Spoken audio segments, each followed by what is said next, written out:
Nossa conversa agora é com Guilherme Sampaio. Guilherme Sampaio é presidente do Diretório Municipal do PT de Fortaleza. É vereador de Fortaleza há 18 anos e atualmente está deputado estadual. Como as eleições municipais do próximo ano serão comandadas por determinação legal pelos diretórios municipais, assim como as eleições estaduais são comandadas pelos diretórios estaduais, eu começo perguntando ao deputado Guilherme Sampaio o que se fala no Diretório Municipal do PT sobre eleições de 2024. Bom, Edson, em primeiro lugar, um prazer conversar com você, com os que acompanham o Otimista e também o blog do Edson Silva. Muito obrigado pela oportunidade de batermos aqui esse papo, você que é um quadro entre os mais qualificados que cobrem a política do Estado do Ceará. E recebê-lo aqui no nosso gabinete na Assembleia Legislativa é um imenso prazer para mim. Olha, Edson, em relação a 2024, o que nós conversamos muito no PT diz respeito à responsabilidade que o partido tem de apresentar uma alternativa ao povo de Fortaleza.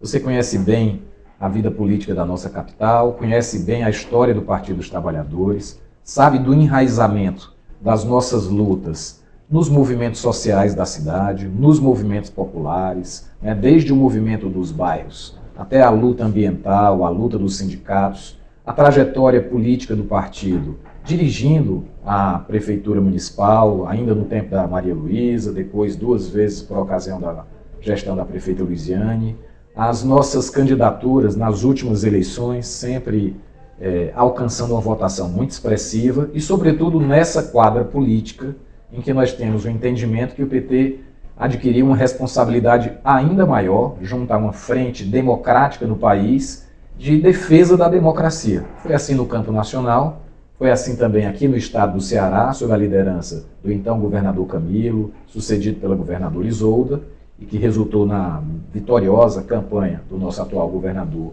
Elmano. E aqui em Fortaleza, eu entendo que essa responsabilidade também se verifica pela apresentação de alternativas sintonizadas com esses projetos que estão em curso no país. O projeto defendido pelo presidente Lula, e aqui no Ceará, liderado pelo governador Elmano. O que é que nós temos feito agora, Edson? Eu queria aproveitar para revelar aqui para você que nós aprovamos na executiva do PT Fortaleza um calendário de seminários territoriais. E o primeiro deles será no outro sábado, 17 de junho, lá na região do Pirambu. Nesses seminários territoriais, o que nós queremos fazer é escutar o povo de Fortaleza, mais especificamente as nossas bases sociais, com atenção muito especial para a periferia. Vamos levar a discussão de alguns temas para os quais nós teremos convidados especiais. Por exemplo, nessa primeira edição, vamos tratar da questão da saúde em Fortaleza, que nos preocupa muito. Vamos tratar do enfrentamento à taxa do lixo, que tem sido uma bandeira muito forte da nossa bancada na Câmara Municipal, e também das discussões do plano diretor.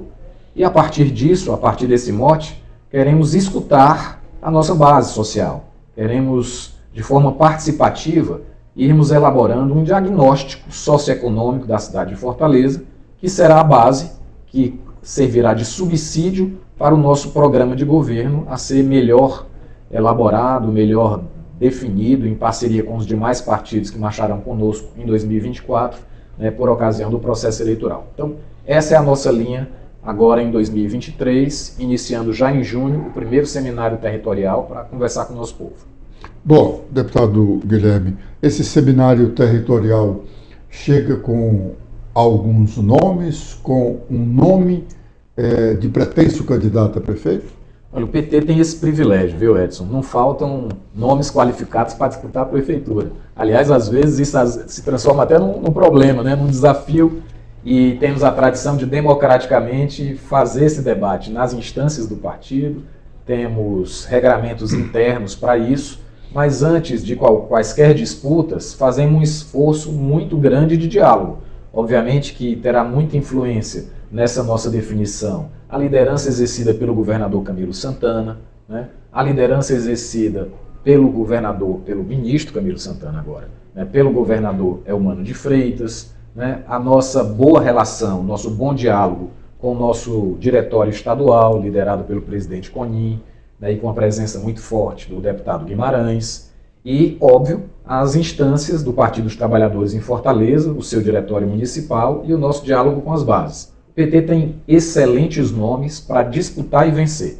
Isso para nós não é problema. Talvez o desafio seja construir uma avaliação pelo diálogo a respeito do melhor perfil para ser apresentado como alternativa ao povo de Fortaleza. Mas nós temos o privilégio de termos nomes testados, termos nomes já reconhecidos pela opinião pública, né, com credibilidade para apresentarmos, disputarmos e vencermos as eleições. Mas queremos fazer isso dentro de um marco de alianças que foi o responsável pela vitória do governador Eumano nas últimas eleições. Então nós desejamos construir essa tática eleitoral dialogando com esses partidos. Deputado Guilherme, a deputada federal Luiziane Lins, desde quando deixou a prefeitura, depois de 2 mandatos, ela não disputou a eleição imediatamente após o seu segundo mandato, porque não podia, né? E o candidato dela foi o hoje governador Eumano. Mas nas outras eleições que sucederam, 2 outras eleições, ela foi candidata. E ao que se sabe, ela estaria determinada a ser candidata novamente. Aliás, corre até num círculo pequeno da política que ela já teria conversado até com o presidente Lula sobre essa possível candidatura, e o presidente teria dito que Galega, como o presidente a trata, né, cuide de fazer as alianças lá, que eu não gostaria, porque, na verdade, ele não foi bem sucedido quando procurou intervir aqui numa candidatura à prefeitura de Fortaleza, contra a candidatura dela, e ela acabou saindo não só a vencedora dentro do partido como candidata, como a vencedora na disputa. Essa determinação dela é conhecida pelo diretório municipal? Olha, primeiro, é um privilégio para o PT ter um quadro como a Luiziane, né, tendo em vista essa disponibilidade, como uma das pré-candidatas ou pré-candidatos do Partido dos Trabalhadores nas eleições de 2024. A Luiziane é um quadro de massas, queridíssimo de uma grande parcela da população de Fortaleza, que tem os resultados da sua administração para apresentar e tem uma trajetória de vida absolutamente ilibada, né, uma conduta na vida pública que é exemplar. A Luiziane sai da prefeitura do jeito que entrou, do ponto de vista da sua vida pessoal, do seu patrimônio, né, e é queridíssima. Eu digo sempre, nenhum projeto político para Fortaleza, no âmbito do Partido dos Trabalhadores, pode prescindir da colaboração, da participação da ex-prefeita Luiziane Lins na sua definição. A Luiziane é um quadro estratégico em qualquer projeto do Partido dos Trabalhadores, não só em Fortaleza, mas no estado do Ceará. Obviamente que há outros nomes que no momento em que essa discussão se der, poderão ser colocados, e o PT tem esse outro princípio, de ser um partido democrático, né, de acolher as alternativas que se colocam a partir das trajetórias dos seus militantes ou de movimentos de base do partido, né, e dialogar muito entre as nossas lideranças que estão muito amadurecidas, né, Edson? Você relatava aí esse episódio lá de 2004, de lá para cá nós já governamos o Brasil 2 vezes com Lula, já governamos o Brasil 1 vez, até o golpe que destituiu a presidenta Dilma, já governamos o Ceará 8 anos com o governador Camilo, agora estamos governando de novo com o Eumano. Então há um amadurecimento, né, muito grande das nossas lideranças políticas aqui do estado do Ceará, para entender que nós, nesse exercício do diálogo, né, da generosidade diante de um projeto político maior, podemos construir consensos. Mas para nós é um grande privilégio, né, e se ela de fato confirmar essa disponibilidade, sem dúvida nenhuma, o Partido dos Trabalhadores deve considerar isso, né, com grande importância, termos a ex-prefeita Luiziane como uma pré-candidata à Prefeitura de Fortaleza, sem demérito de todos os outros quadros, né, que merecem o nosso respeito, né, e a análise devida no momento oportuno. Essa discussão de nomes, ela passará também pela discussão com aliados, claro, e como é tradicional, vai acontecer no ano das eleições. Nós estamos há mais de um ano do processo eleitoral. eu tenho avaliado, Edson, que a antecipação do debate do processo eleitoral se dá exatamente pelo desgaste da atual administração. A gestão Sarta é muito mal avaliada. Chegar quase no final de 2 anos e meio de mandato, né, com apenas 16% de bom e ótimo, identifica que tem alguma coisa errada na relação da administração com a população, né? Eu penso que esse ambiente, né, suscita a responsabilidade das outras forças políticas de dialogarem com a população, de fazer o seu diagnóstico e de apresentarem suas alternativas. Acho que esse é o caminho do PT. Deputado Guilherme Sampaio, tem se falado muito ultimamente de novas filiações ao PT. Filiações tanto a nível estadual como municipal. E a nível estadual é compreensível porque as pessoas gostam muito de estar perto do governo.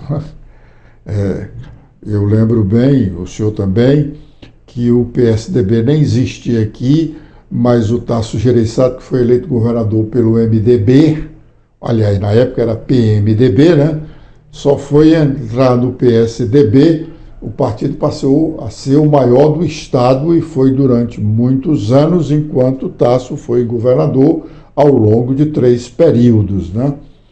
Mas o PT sempre foi seletivo nas suas filiações.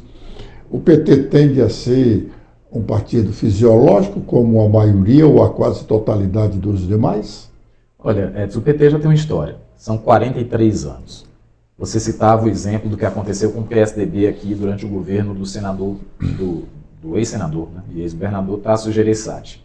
O Partido dos Trabalhadores é um partido de massas, é um partido de grandes bases sociais, é um partido com muita relação com os movimentos populares, movimentos sociais. É um partido com uma tradição de formulação ideológica, com compromisso ideológico muito forte, com a participação de militantes da academia, né, de militantes originários de outros partidos de esquerda, de outros movimentos que resistiram à ditadura militar aqui no Brasil, de movimentos de base da sociedade no campo da igreja, de movimentos no campo mesmo, como o Movimento Sem Terra, entre outras lutas sociais, que geraram o caldo cultural que dá origem ao Partido dos Trabalhadores. Essa é a espinha dorsal do PT. Essa é a grande força do PT. E esse é o eixo que, óbvio, aqui e ali pode ser afetado por uma ou outra decisão de algum diretório, mas que faz do Partido dos Trabalhadores o partido mais influente do país por sucessivas eleições, como nós temos acompanhado agora desde a redemocratização. E não só no âmbito do país, mas da América Latina. O PT hoje é um dos partidos mais influentes da esquerda mundial, né? E, sem dúvida nenhuma, o mais importante da América Latina. Essa é a grande riqueza, esse é o grande patrimônio, essa é a espinha dorsal, isso é que sustenta o PT. A discussão sobre filiações, obviamente, ela muitas vezes aparece de forma pontual, relacionada aos períodos eleitorais, né, ao posicionamento das forças políticas. É natural que o poder exerça essa atração, mas o que eu conversei com o presidente estadual, Antônio Filho, nosso querido Conin, é que agora mesmo estamos filiando alguns prefeitos ao Partido dos Trabalhadores. Essas filiações, eu fui a uma delas, ao prefeito de Cascavel.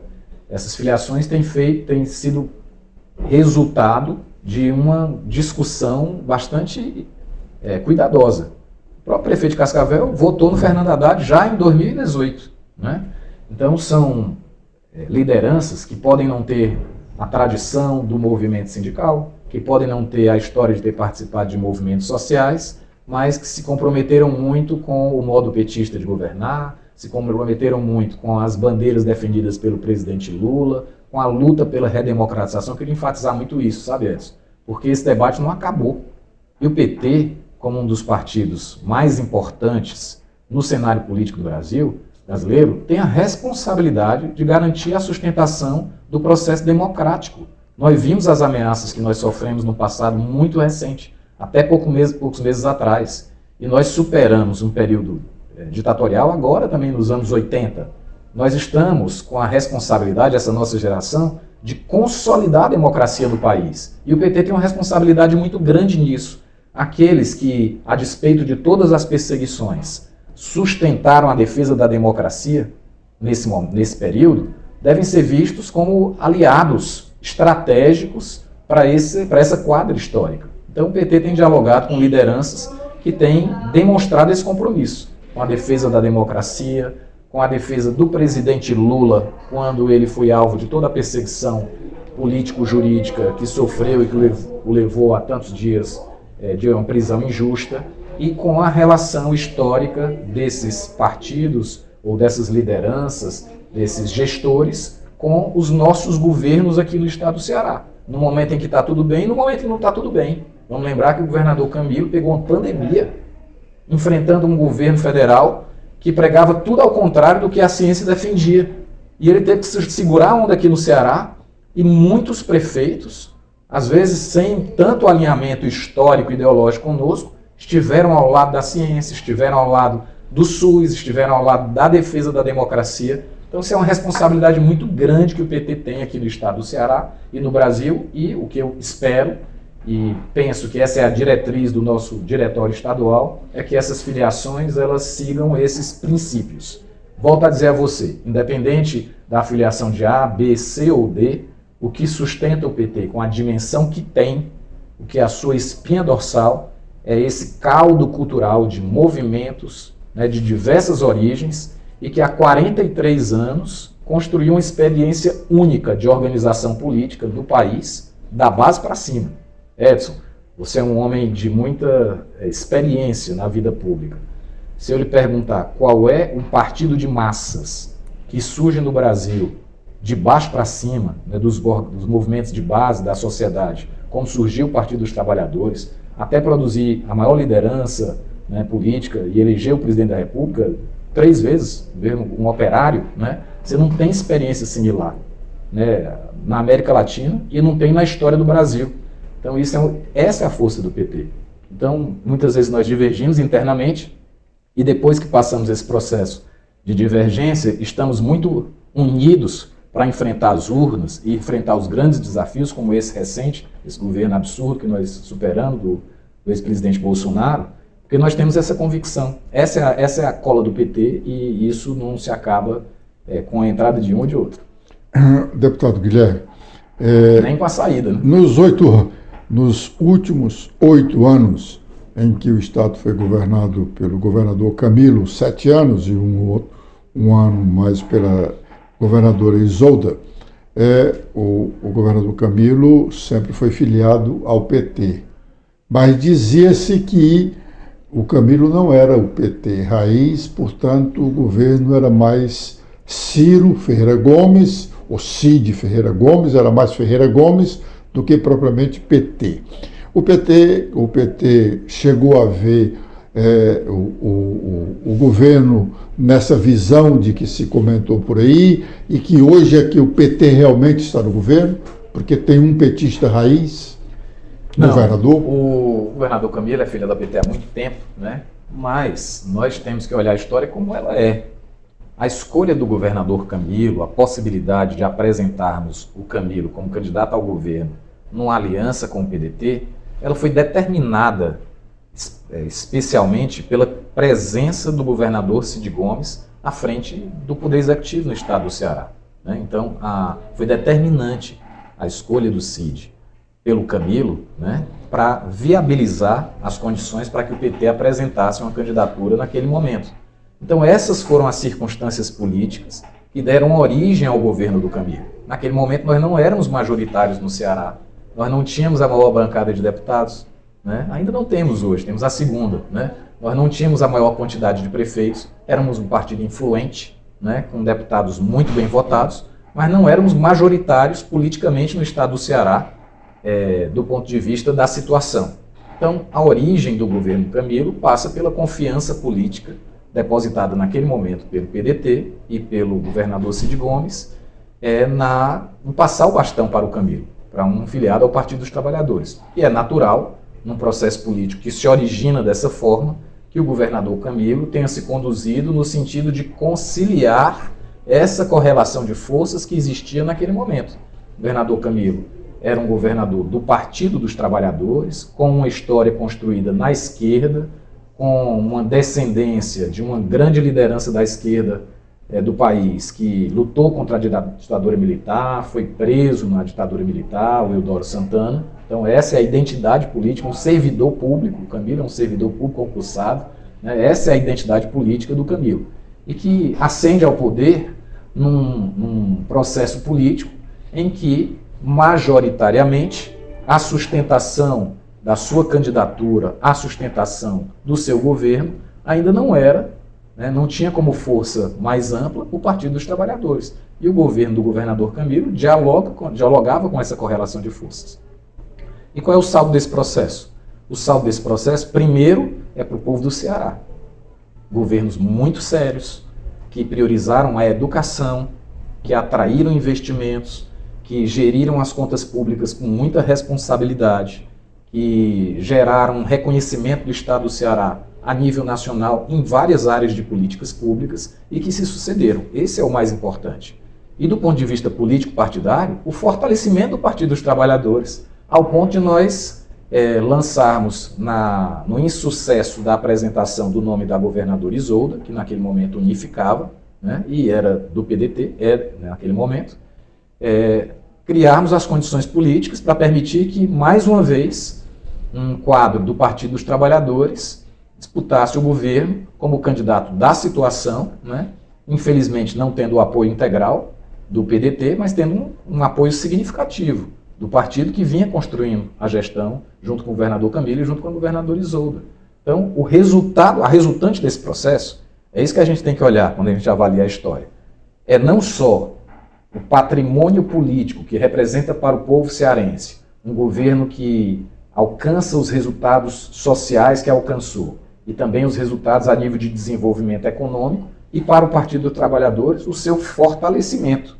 Não fosse isso, nós não teríamos ampliado o nosso número de prefeitos, ampliado a votação dos nossos deputados federais, ampliado a nossa bancada na Assembleia Legislativa e elegido um governador do Partido dos Trabalhadores. Então, o saldo desse processo é muito positivo para o Estado e para o Partido dos Trabalhadores e, mais uma vez, eu reforço esse acento para a democracia.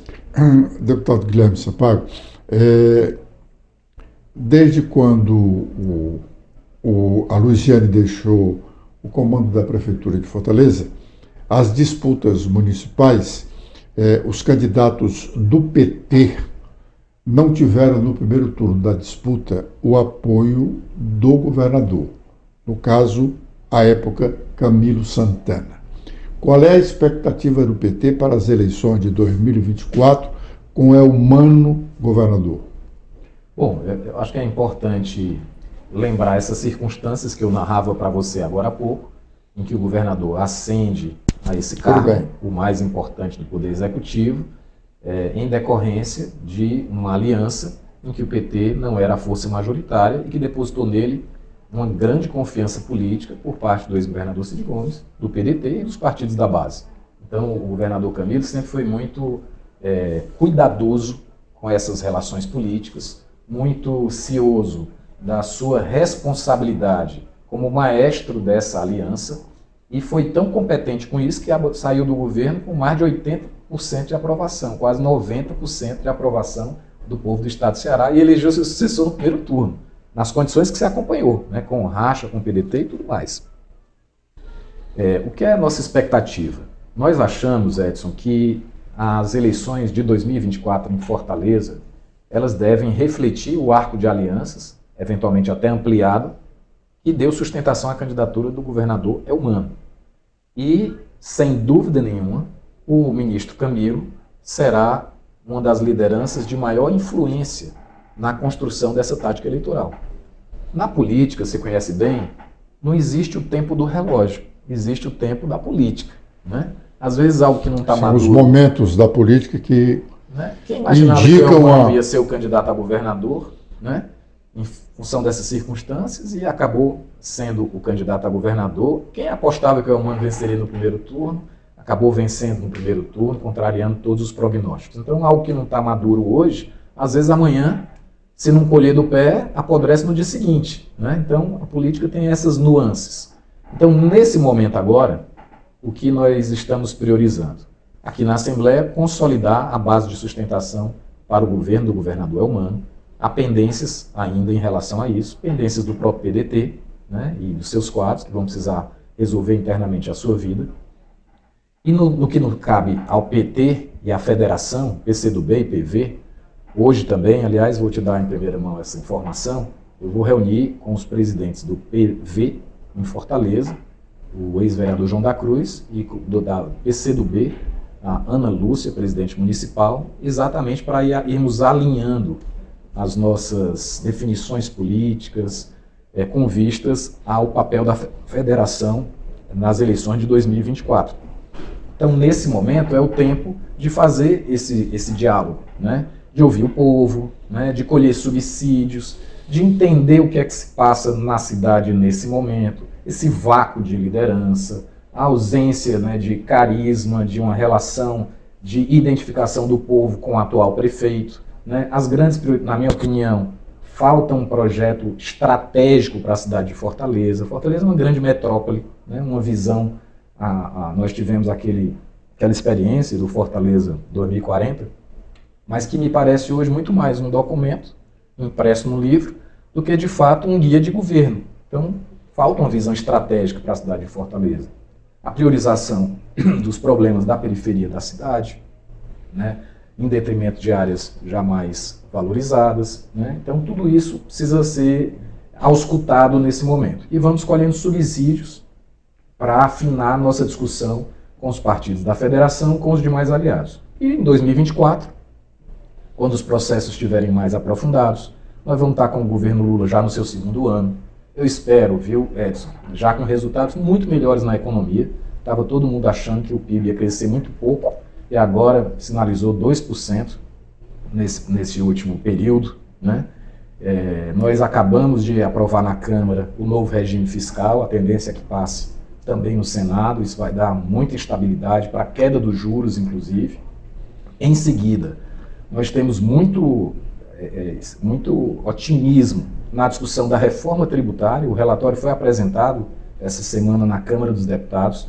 Isso dá estabilidade, credibilidade, previsibilidade para os agentes econômicos investirem, né? Décadas de discussão da reforma tributária. Então, no próximo ano, nós vamos ter todo um ambiente econômico e político que também influencia nesses processos, né? Aqui no estado do Ceará, né, passa o primeiro ano, aquele ano de estruturação, de chegar, muitos secretários novos, vai acomodando, vai definindo as linhas estratégicas, tem coisa que continua da gestão anterior, tem coisas que são características do novo governo, isso é natural, mesmo num governo em que o sucessor... De sequência, né? É eleito por quem vinha antes do poder. Então, próximo ano, 2024, a gente afunila a discussão de nomes, né? Nesse momento agora, nosso feeling, nosso entendimento é que é o momento de escutar o povo, é o momento de estabelecer as pontes com os partidos, né? Aí logo mais nós temos essa reunião na federação. Esses seminários, ou esses seminários territoriais, não se assemelham àqueles encontros regionais do PDT, que acabou no que deu, né? Acabou dando no que deu na disputa estadual. E o PDT hoje já está fazendo também esses encontros aqui nos regionais de Fortaleza. Há semelhanças com relação a isso ou não? Olha, são estratégias realmente bem diferentes. O PT, quer seja através de mandatos, meu mandato faz muito isso, quer seja através de correntes políticas internas, forças políticas, ou das instâncias de direção, já tem o hábito de fazer isso. A realização de plenárias, de reuniões territoriais de base, isso faz parte da tradição de organização do PT. Aliás, se dizia até que fazia reunião demais, né? Isso. A realização... Para marcar uma reunião. A realização de discussões temáticas, né? Setorial de educação, setorial de juventude, setorial de saúde, que é muito atuante no Partido dos Trabalhadores. Isso faz parte da nossa rotina. O que nós sentimos necessidade nesse momento é começar a sintetizar essas contribuições que esses momentos trazem numa visão ampla de quais são os principais desafios da cidade hoje. E para isso, nós queremos ouvir o nosso povo. Eu acho que essa é uma grande diferença em relação a outras experiências. Nós não estamos propondo seminários para fazer lançamentos, né, de candidatura A, B, C ou D, ou para fazer uma festa. Nós queremos fazer o que a gente sempre faz: conversar com as pessoas, ouvir, né, o que é que a população está sentindo, quais são as suas prioridades, e ir colhendo elementos. É claro que esses momentos servem também para os nossos quadros públicos dialogarem, se posicionarem, né, se afirmarem, né, se dirigirem. São oportunidades únicas, então nós convidaremos os deputados, os vereadores a participarem também desse momento. Mas o protagonismo que nós queremos dar é exatamente a escuta do nosso povo, a participação popular. Deputado, nós falamos aqui nas últimas eleições do sucesso eleitoral do PT nas disputas majoritárias, federal, estadual, mas não há uma correspondência em relação à eleição proporcional. Aqui, o que nós podemos dizer com relação a essa diferenciação? Bom, eu tenho sucesso eleitoral na disputa majoritária. E, aliás, aqui no estado do Ceará foi surpreendente, né? Ganhou a eleição no primeiro turno. O federal ganhou no segundo, com a margem pequena de votos. Mas a bancada federal é pequena e a bancada estadual também é pequena. Por que esse resultado? Edson, eu acho que essa é uma questão muito relevante e estratégica para uma avaliação mais profunda do nosso sistema político e da nossa cultura política. Não tem nada a ver com quadros? O PT tem quadros bons para disputar cargos majoritários, mas não tem muito bons, porque aí seriam muito bons quadros para disputar a eleição proporcional, para eleger o maior número de deputados e senadores. Então, eu sou capaz de apostar que não tem partido pela sua dimensão e pela sua história de formação que dispõe de mais quadros qualificados, e qualificados na vida, na luta, na peleja, nas lutas populares, para ocupar funções, cargos de representação na Câmara Municipal, nos parlamentos estaduais, do que no Partido dos Trabalhadores. É impressionante. Às vezes eu brinco no PT, é muito difícil a tarefa de dirigir o PT, porque no PT só tem liderança, entendeu? Eu brinco dizendo isso, porque todo mundo tem uma história de lutas, então todo mundo se respeita muito também, todo mundo tem grupos que lhe seguem, né, que lhe tem como referência, que tem capacidade de formular. Não é um partido de um cacique só para um bocado de índio. Você tem uma grande liderança. Você tem o Lula, que é uma liderança, não é um chefe. Muitas vezes as pessoas criticam, achando que a gente endeusa o Lula. Não tem nada disso. O Lula é a resultante desse processo de organização política da classe trabalhadora, que encontrou no PT um dos seus instrumentos mais importantes. Então, a história do Lula é o reflexo, né, desse processo de base que envolve um caldo cultural muito mais amplo. Então, o Lula é uma pessoa genial, sem dúvida, com grandes virtudes, com grande inteligência, com imensa sensibilidade. Vai demorar muitos anos para aparecer outro Lula por aqui. Mas ele para mim, é um resultante desse processo todo de formação política. Então, nosso sistema político ainda tem muito peso econômico nas campanhas eleitorais. Isso afeta muito, né? Se você olhar lá no Congresso Nacional, se você abrir os financiamentos, né, de campanha, o fundo eleitoral ameniza um pouco esse processo, mas nós temos uma representação muito forte das classes mais favorecidas no Congresso Nacional. Basta ver o que aconteceu agora com a bancada agro e esse absurdo que é o marco temporal. Isso se reflete nas assembleias, isso se reflete nas câmaras municipais. Então, o peso, né, a força econômica ainda é muito determinante na composição do legislativo. Na disputa do executivo, Edson, a relação é diferente, porque a relação do eleitor com o candidato é uma relação de identificação, mas é uma relação mais distante. Em geral, o eleitor, ele não vai pedir nada para votar no candidato a presidente da República. E nem vai pedir a ele uma... Ele não vai ter a oportunidade de conversar com o presidente da República ou com o governador, eventualmente passando com o vereador, não. Ele encontra ali na esquina, com o deputado estadual. Sabe onde ele mora. É mais próximo, sabe onde ele mora, né? Então, essa dinâmica, né, do poder econômico acaba exercendo um peso muito forte. Muito bem, isso aí. Por outro lado, nós temos que evoluir a nossa cultura política para reduzir essas vulnerabilidades. Daí a importância do trabalho de formação de base, ao qual nós nos dedicamos muito. Nós estamos abrindo a terceira temporada de um processo chamado Nova Primavera no PT, que é um processo de formação política de militantes de base que desejam participar mais da vida política do país, podem ser filiados ao PT ou não, e passam por um processo de formação para criarem núcleos de base, comitês populares de organização e lutarem pelas questões dos seus bairros, etc. Então, nós acreditamos muito que esse processo de formação de consciência política na base, progressivamente, né, vai fazendo com que a nossa cultura política evolua e se torne menos vulnerável aos apelos do poder econômico, né? Vale registrar que o nosso país é absurdamente desigual.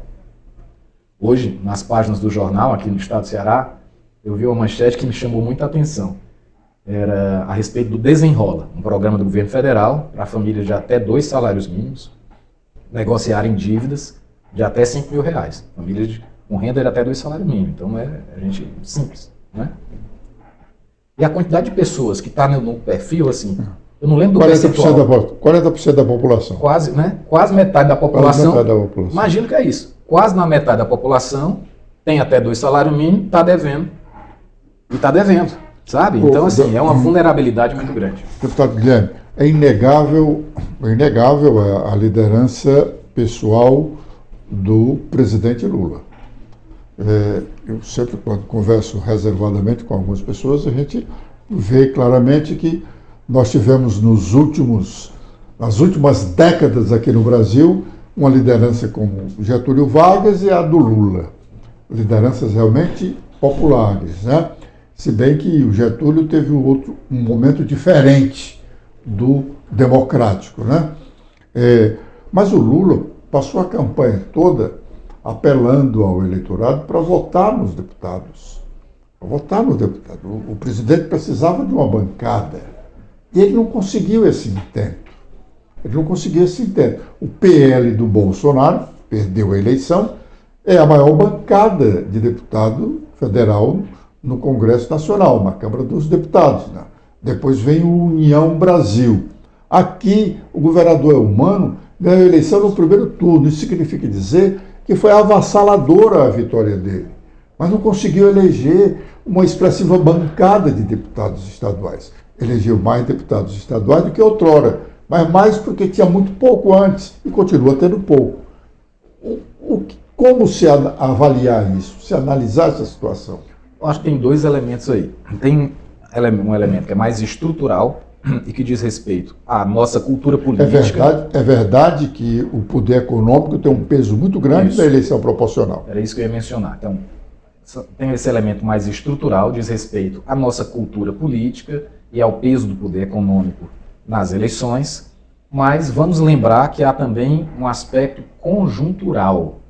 Vamos lembrar que esse Congresso eleito agora estava governando o país. Tinha um imenso poder. E exercia esse poder porque tinha um presidente despreparado e frágil. Com aquelas emendas, né, que nós acompanhamos, né, com um excessivo poder por parte da mesa diretora da Câmara. O que está acontecendo agora? Está acontecendo um ajuste. Está acontecendo um ajuste porque o Congresso continua fortemente com esse perfil, só que do outro lado da rua, no Palácio do Planalto, tem um partido de verdade, um presidente com autoridade e liderança, um grupo de partidos aliados, né, e que foi eleito para governar e vai governar. Então está havendo uma reacomodação. Mas foi bilionário o investimento patrocinado pelo governo federal para que os deputados e deputadas da sua base fossem reeleitos, ou outros deputados que surgiram aí nos fenômenos das redes sociais e que vinham defendendo o presidente anterior também fossem eleitos, para além do posicionamento ideológico de uma parte da sociedade. Então, essa conjuntura específica patrocinou fortemente a composição do Congresso Nacional. Não tem a menor dúvida disso. Então, tem uma combinação de 2 aspectos. Aspectos estruturais, nossa cultura política, o peso do poder econômico, que é reforçado por esse aspecto conjuntural. O Congresso e os deputados e deputadas nunca tiveram tanta influência sobre o orçamento da União como tiveram no governo passado. E o tinham por conta da fragilidade do presidente. Mas a Câmara dos Deputados, eu não digo nem o Congresso, mas a Câmara dos Deputados continua muito forte. Pode não ter a fortaleza na altura que tinha até 6 meses atrás, mas ela continua muito forte porque, se nós pegarmos o noticiário, por exemplo, o noticiário nacional dá conta de que o presidente saiu do palácio para poder negociar com o Arthur Lira, presidente da Câmara dos Deputados. E o governo federal teve que liberar alguns milhões de emendas parlamentares para aprovar algumas das suas matérias. Umas medidas provisórias, que, por sinal, só aprovou 2 ou 3. As outras ficaram decadentes, né? Quer dizer, continua o mesmo processo. Pode ser que a intensidade seja menor. O que falta ao presidente Lula? Sem dúvida. A Câmara dos Deputados, não vamos chamar a Câmara, porque nós queremos uma Câmara dos Deputados forte. Lógico, né? Sim, um Congresso Nacional. Um Congresso Nacional forte. Agora, para nós, um Congresso Nacional forte é um Congresso que representa os interesses da maioria do povo, e não um Congresso que representa os interesses, por exemplo, de um setor da economia, uma parte do agronegócio, que é capaz de aprovar um absurdo como esse do marco temporal.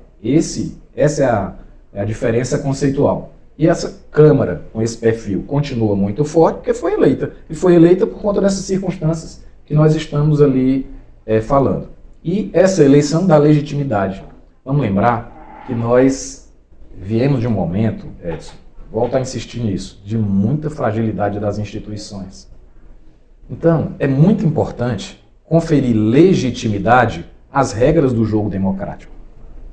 Eu posso gostar ou não, são esses os deputados e deputadas que estão ali. Os deputados podem gostar ou não, é esse o presidente que está aqui. E fortalecer as instituições implica reconhecer esses limites e impõe a essas partes negociarem, né? Respeitarem, respeitemos-nos. E tem uma hora que chega um limite. O presidente Lula mudou por decreto um dispositivo da lei do saneamento. Isso não foi discutido com o Congresso. O Congresso foi lá e cassou o decreto. Exerceu seu poder, né?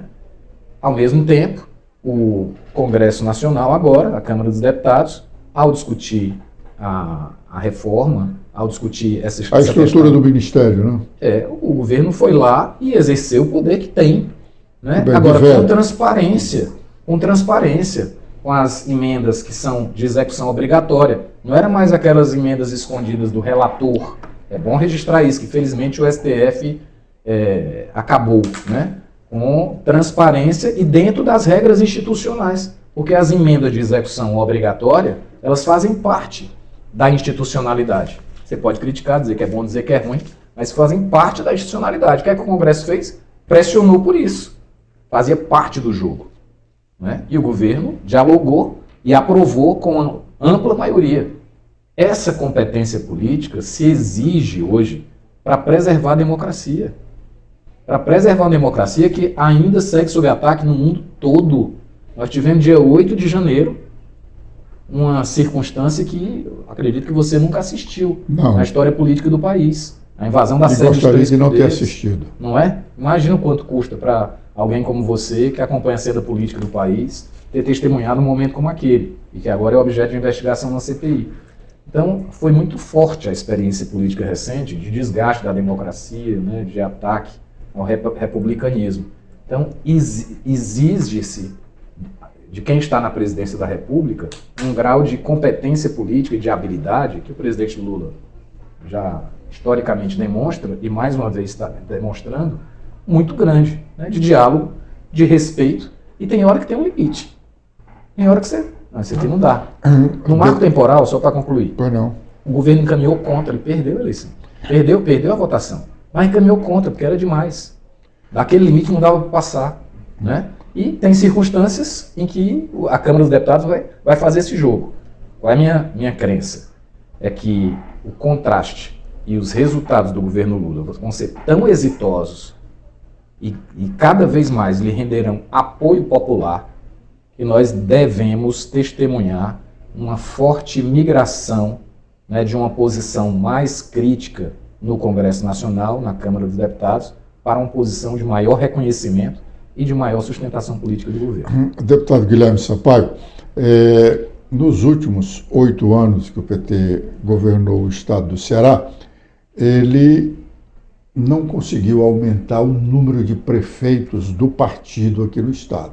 Nós temos 184 municípios, o PT não tem as maiores, não tem nenhuma das maiores, das 5 maiores prefeituras do estado, né? E tem um número muito pequeno de prefeitos. Qual é a expectativa do partido para o pós-2024? Seremos o partido... Não é exercício de futurologia, não. Seremos o partido com o maior número de prefeituras e surpreenderemos nas grandes cidades. Eu não falo só de Fortaleza. Essa é a nossa expectativa. E é isso que eu estou vendo se construir pela condução competente do nosso diretório estadual. Deputado Guilherme Sampaio, eu sou muito grato pela atenção que o senhor nos dispensou. Muito obrigado por esta entrevista e desejo sucesso na sua empreitada.